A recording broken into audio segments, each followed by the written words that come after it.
ओम हरि ओम ओम नमो भगवते वासुदेवाय। सज्जनों, आप देख रहे हैं हमारे अनंत पत्र न्यूज चैनल पर श्री वामन महापुराण की कथा। आज का प्रसंग है सेनापति पर नियुक्त होने के बाद कार्तिकेय का ऋषियों द्वारा स्वस्त्ययन है और तारक विजय के लिए कार्तिकेय का प्रस्थान है और पाताल कृत वृद्धांत है और तारक का तारक और महिषासुर का वध है। सुचक्राक्ष को वर देने की कथा है। सीधा चलते हैं कथा की तरफ।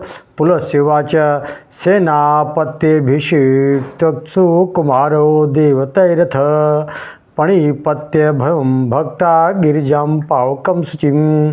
पुलस्त्य बोले, देवताओं के सेनापति के पद पर कुमार कार्तिकेय का जब अभिषेक किया गया तब उक्त पद पर अभिषिक्त कुमार ने भक्तिपूर्वक शंकर पार्वती पवित्र अग्नि को प्रणाम किया। उसके बाद 6 कृतिकाओं एवं कुटिला को भी सिर झुकाकर प्रणाम करके ब्रह्मा को नमस्कार करके कहा। कुमार कार्तिकेय उवाच नमोस्तु भवतां देवाओ नमोस्तु तपोधन युष्मप्रसाद्येष्यामि शत्रु महिषतारको।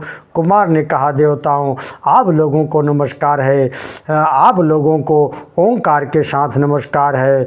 आप लोगों की अनुकंपा से मैं महिष एवं तारक दोनों शत्रुओं पर विजय प्राप्त करूंगा। मैं शिशु हूँ, मैं कुछ भी बोलना नहीं जानता। ब्रह्मा के सहित आप लोग इस समय मुझे अनुमति दें। महात्मा कुमार के कहने पर सभी देवता निडर होकर उनका मुख देखने लगे। भगवान शंकर पुत्र के स्नेहवश उठे और ब्रह्मा को अपने दाहिने हाथ से पकड़कर स्कंद के समीप ले गए। उसके बाद उमा ने पुत्र से कहा, शत्रु को मारने वाले आओ आओ, संसार से वंदित विष्णु के दिव्य चरणों को प्रणाम करो। उसके बाद कार्तिकेय ने कहा, हे माता मुझे बतलाओ कि ये कौन हैं जिन्हें हमारे जैसे व्यक्ति भी प्रेम पूर्वक प्रणाम करते हैं। माता ने कहा, ये महात्मा गरुड़ध्वज हैं, तुम्हें कार्य कर लेने पर ब्रह्मा ही बतलाएंगे। तुम्हारे पिता शंकर देव ने मुझसे केवल यही बतलाया है कि इनमें बढ़कर आप हम लोग या अन्य कोई शरीरधारी इनसे बड़ा नहीं है। पार्वती के स्पष्ट कहने पर कार्तिकेय ने जनार्दन को प्रणाम किया। दोनों हाथों को जोड़कर वे खड़े हो गए और भगवान अच्युत से आज्ञा मांगने लगे। लोक सृष्टा भगवान विष्णु ने हाथ जोड़े हुए स्कंद का स्वस्त्ययन कर उन्हें आज्ञा दी। पुलस्त्य बोले, रजोगुण संपन्न कमल योनि ब्रह्मा तुम्हारा कल्याण करें। हाथ में चक्र धारण करने वाले अजन्मा विष्णु तुम्हारा मंगल करें। स्वस्ति कुरुता ब्रह्मा पद्म योनि रजोगुणा स्वस्ति चक्रांकित करो विष्णु ते विधात्मज। स्वस्ति ते शंकरो भक्ता सपत्निको वृषभध्वज पावक स्वस्ति तुभ्यम च करोति शिखावन। हाथ में चक्र धारण करने वाले अजन्मा विष्णु तुम्हारा मंगल करे। पत्नी सहित वृषभध्वज शंकर प्रेम पूर्वक तुम्हारा मंगल करे। वही रुमाहन अग्निदेव तुम्हारा कल्याण करे। सूर्य तुम्हारा कल्याण के। भौम सहित सोम बुध बृहस्पति तुम्हारा मंगल करें। शुक्र तुम्हारा मंगल करे। शनिश्चर तुम्हारा मंगल करें। पुलस जी बोले, पुलस्तुवाच एवं कृतस्तयनो गुह शक्तिधरो गणी पणित्पत्य सुरान् सर्वान् समुत्पत्यत भूतलान् तन्मत्वेव गणा सर्वे दत्ताये मुदितैश्वरै अनुजग्मो कुमारं च कामरूपा विहंगमा मातरस्य तथा सर्वा समोत्पेतुर्भस्तल समं स्कन्देन बलेन बलिना हतु कामा महासुरान। पुलस जी बोले, इस प्रकार स्वस्थ एवं संपन्न हो जाने पर शक्ति का धारण करने वाले सेनापति कार्तिकेय देवताओं को प्रणाम कर भूतल से आकाश की ओर उड़ चले। उनके साथ गणों के गुह के लिए दिया था।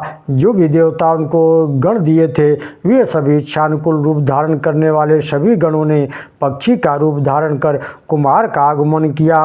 कुछ दूर जाने पर स्कंद ने गणों से कहा, महापराक्रमियों, तुम लोग शीघ्र ही पृथ्वी पर उतर जाओ। कार्तिकेय की बात सुनकर सभी गणों ने एकाएक भयंकर पृथ्वी पर आकर नाद किया। भयंकर नाद से सारी पृथ्वी गगन मंडल गूंज उठा। दानवों के निवास स्थान पाताल लोक तक आवाज़ पहुंच गई। उसके बाद महेश, तारक, विरोचन, सम, जंभ, कुजंभ आदि असुरों ने उस ध्वनि को सुना। एकाएक वज्रपात के समान उस भयंकर ध्वनि को सुनकर ये सोचने लगे कि अंध के पास चले आए। तब नारद जी वे सभी असुर श्रेष्ठ व्याकुल होकर अंधक के साथ ही विचार विमर्श करने लगे।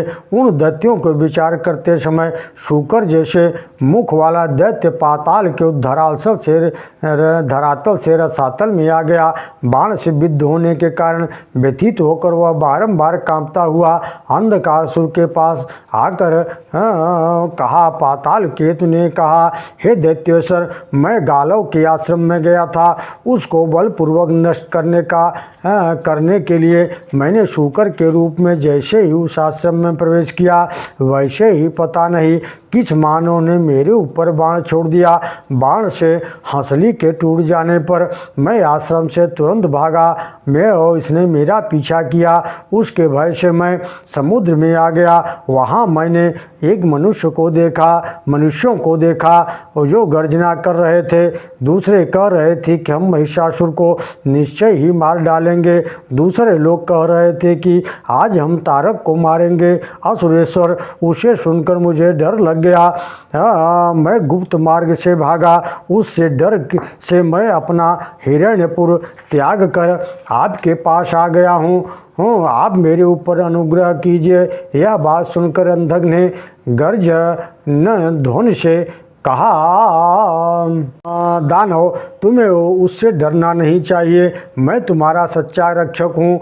उसके बाद महिष और तारक दोनों बलवान में श्रेष्ठ बाण ये सभी अंधक के बिना पूछे ही अपने अनुगामियों के साथ युद्ध करने के लिए पृथ्वी पर निकल आए। जिस स्थान पर भयंकर आकार वाले गर्जन कर रहे थे उसी स्थान से दैत्य भी आ गए और दैत्यों को आक्रमण करते हुए देखकर कार्तिकेय के गण उग्र मातृकाएं उन पर सहसा टूट पड़ी।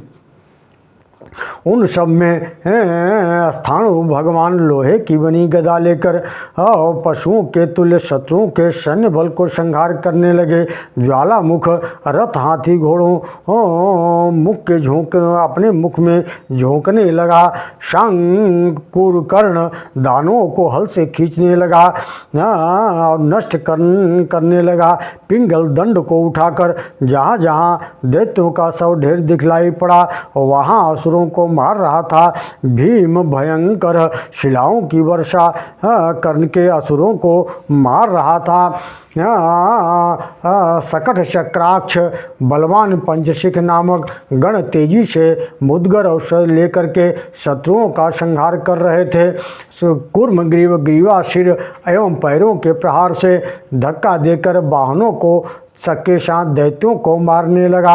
पिंडारक अपने मुख और दोनों सिंगों से दानवों को छिन्न भिन्न करने लगा। गणेश्वरों द्वारा उस दैत्य सेना के दलों को मारा जाता देख गणनायक महिष एवं तारक दौड़े।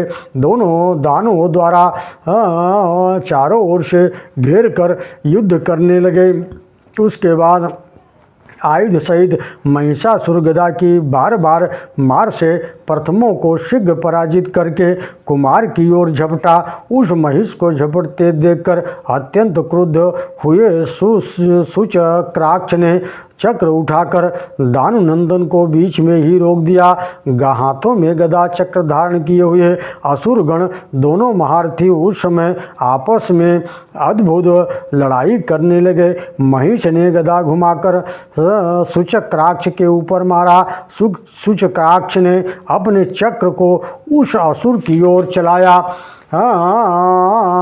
वह चक्र गदा को टूक टूक काट कर महिष के ऊपर चल पड़ा, जिसके बाद दैत्य लोग जोर से चिल्ला उठी। महिष मारा गया। उसे सुनने के बाद लाल लाल आँखों वाला बाणासुर वेगपूर्वक दौड़ा। 500 मुष्टियों से चक्र पर प्रहार किया। 500 बाहुओं से सूचक्राक्ष को बांध लिया। सूचक्राक्ष ने बाणासुर के द्वारा प्रयत्न शून्य कर दिया।